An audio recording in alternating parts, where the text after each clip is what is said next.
obviously they can see we have Kyle with us, so not much introduction needed, but I mean, however you want to lead to that, and then if you want to just present talk for first 2 minutes and just act like I'm not here. I'm just like... Okay.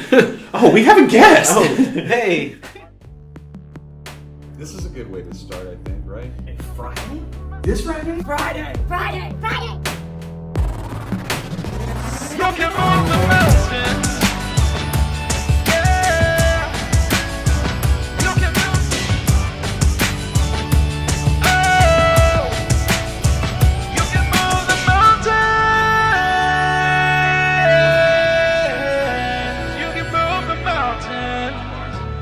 You can move the mountains. We can cut that out. We'll have to cut by.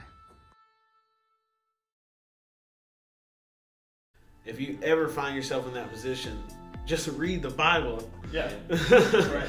Everybody Right. that God used in the Bible was at one point in that position. Right. Because God doesn't use the strong and the mighty. Right. He doesn't use the haughty. You know, he doesn't use the ones that are like, hey, I can do this. I'm the man.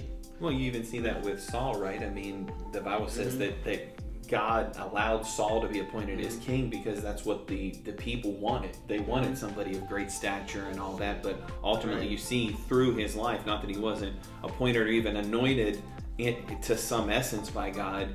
Truly, it was when they got past or kind of through some of Saul's downfalls to see David and what he could become. And it was really through where Saul fell short, you know. Exactly. And so it wasn't in the perception of man per se. It was what God had. You know, God's focused on the one who was overlooked, the one who was on the backside of the mountain, the one who was busy taking care of the petty work while the brothers were in the house being seen doing the stuff that, you know, that they were.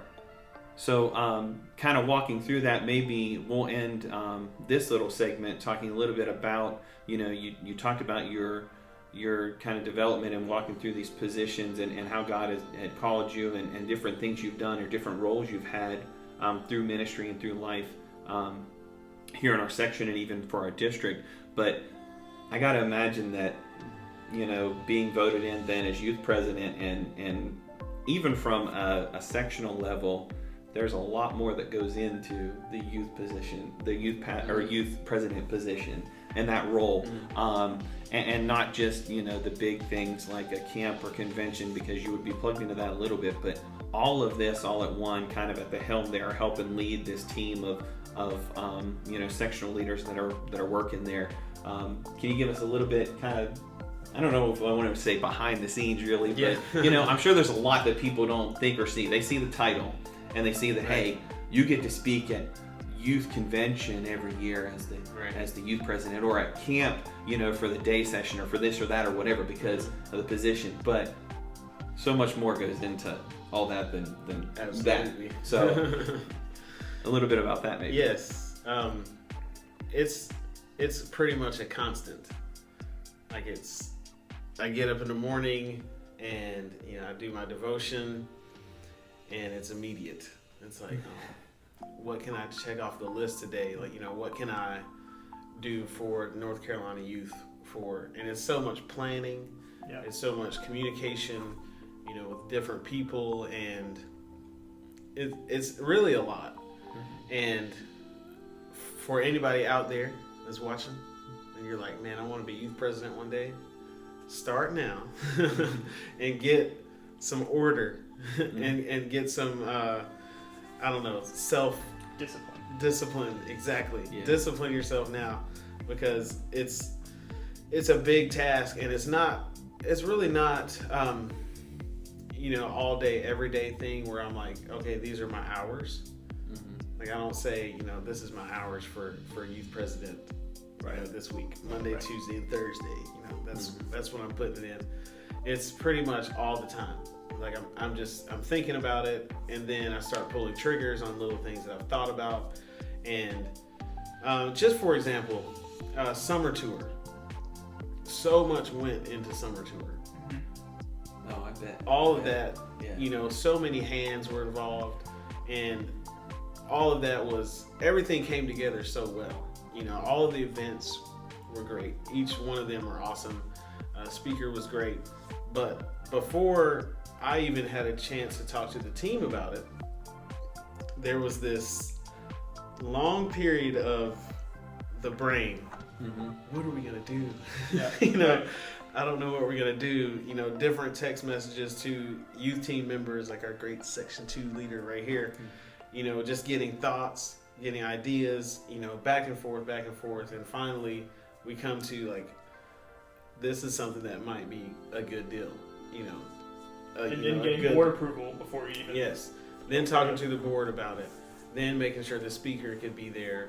Making sure, our music team would be able to commit to doing 3 services in 3 locations in 3 days. Outside of all the normal planning, Yeah. throw COVID into the mix and all the Exactly. distancing and all the other stuff you have to take into The account that you normally protocols wouldn't. Yeah. And things that we had to go through. It was really all worth it. Yeah. I'm not saying it wasn't. Yeah. Because those services were amazing. Like Yeah. I'm still gleaning from some of those messages from Victor Jackson. Right. Amazing stuff. Yeah. And even during the day, Brother Caleb Douglas did an interview with Victor Jackson. Even that was like, man, it was amazing. If you haven't watched that, you got to go watch it. I'm not sure where it's at right now. I think it's on Instagram. It's on Facebook too, I think. Facebook, They didn't take it down. Yes, we did Facebook and Instagram Live. So Yeah. they're on there on our North Carolina Youth Ministries Facebook and Instagram. But it's just, there's a lot that goes into it that's like way behind the scenes. Like, and it's not hard stuff. It's just, it's pressure. And it's just pressure, And I wouldn't trade it for anything. Like, I wouldn't say, but if I wasn't voted in as youth president, I would be totally behind whoever was. Even more now than I ever was before, because I see the pressure now. I've seen it. And when it comes to our youth team, man, we have an amazing youth team, and we are stewards of this. Yeah, there's age limits and things like that, but we want to be good stewards of the youth president, the North Carolina youth, and we want to further. We want to be able to hand this off to the next group that takes over our positions. We want to be able to hand it off like it was handed off to us, like in good, put together, everything is available, we have resources. We want to be able to hand it off the same way rather than, getting, this thing that's falling apart and we're like, oh no, we don't know what we're going to be able to do. Right. So I think the main thing about this is, especially during this time, and I don't want to say, all the things that we talk about for the pandemic, this unprecedented time, it's really just, it's just weird. All the stuff that's going on is weird. It's throwing a wrench in every little thing. But, and everybody understands, I think, when it comes to, we had to cancel events. We have, this coming Saturday was supposed to be our hyphen. And, we didn't put anything in place because we didn't think it would work out. So it's just not going to happen. So it's just so many things like that. It really takes the wind out of the sails, and it's like, oh my gosh. So right now we're pushing to have 2021 be the dopest year for you. It's going to be dope. That's all. That's the only word I can say to explain it. It's going to be dope. Well, before we end this segment of this little chat, I do have one more question for you. What is one thing about being youth president, after saying all that you just did not expect, that you were not ready for? One thing, if you could think of, pinpoint one thing, what was it? One thing? There's probably several. I would say,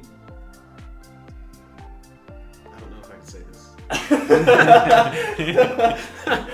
If I have to make a post cut. So you may see the edited version.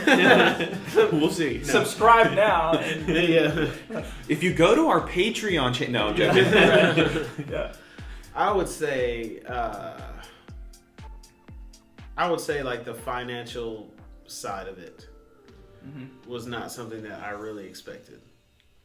And, you know, I've worked in different types of events and things like that, or just seeing the financial side and how it all works. It really has inspired me, myself, when it comes to Sheets for Christ, giving to missions. That it's really inspired me to be able to go into, and not only this youth president doesn't just work with their district. We represent our district on the general level. Yeah. So we meet with all the youth presidents a couple times a year, and we talk about our resources, our different ministries, and we make decisions on that, all the events that happen. You know, we talk about it and we get everything together, but the main thing about it is our Sheets for Christ. When we allocate all of that money that comes in, and I get to see where it goes. Yeah. And I get to see, you know, the vehicles that we purchase. Like, I don't see the actual vehicles, but I see, you know, how many, you know, what they cost, you know. Like, our district offering, our Sheets for Christ, North Carolina, 2020, we raised $60,000. And we personally, I could say, financially, we supported one vehicle. One. I can say that. Just one. One better than nothing, though. One is better than nothing. Yeah, honestly. But when you see it that way, and then you're like, man, I got to do more. So, you know, even this year, you know, last year was the first time I was involved in that.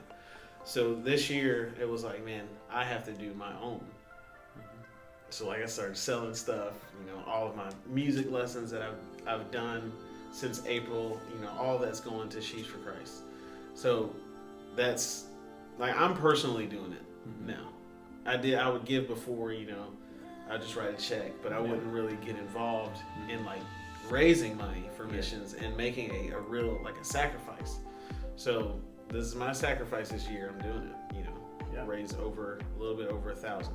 So personally, so I can say, you know, in 2021, we're going to try to make a bigger push. Obviously 2020, we weren't like calling all the pastors and be like, you know, we need you to give more this year. You know, it's not a great year to be calling people. That's a good way to get hung up on. So I would say that's number 2, having to call a pastor and asking them for money to help missions when we're all hurting. Like every church is like, like every church is having like some issues when it comes to finances. So being able to give is like a totally different mindset this year. So I did my part this year. So 2021, I'm not going to come out there and I'm not going to tell you guys, you need to raise money. I'm like, you help me raise money because I'm doing it. I'm not just asking you to do it. I'm also doing it. So I think 2021 is going to be my biggest offering for Sheets for Christ, and I'm hoping everybody else will join me. Hey, you know, we had a great year this year. I was personally, me and Zach talked a lot. I was really worried about our church, our offering, and what we were going to be able to do. At one point, I told Zach I didn't know if we would even be able to do half of our offering last year, and I just didn't know how. I felt terrible about it, and we wanted to get there, but in the same sense, we have had so many challenges. It's like you can't do the stuff you've done in years past because you can't sell none of it was available. Not to mention we didn't have service or people in church for a long period of time. Probably when our greatest push generally was through the summer and all, or spring into summer, and so it made it a mess. But thankfully, through a couple, we have one student particularly that raised over $600 himself, and then a few other things and a few fundraisers we pulled together. We actually were able to increase our offering from last year because you guys are awesome and we love Calvary and our students, our parents that got involved and helped. But I believe seeing how everything pulled together, that next year could be our record year. We could see the same here, and we're going to be pushing for it. We're going to be looking for it. So, but we appreciate having Brother Kyle here. You're going to see some more videos from him soon. But we appreciate you guys. Stay tuned. Keep watching. Keep following. Keep subscribing. We love you. We'll see you next time.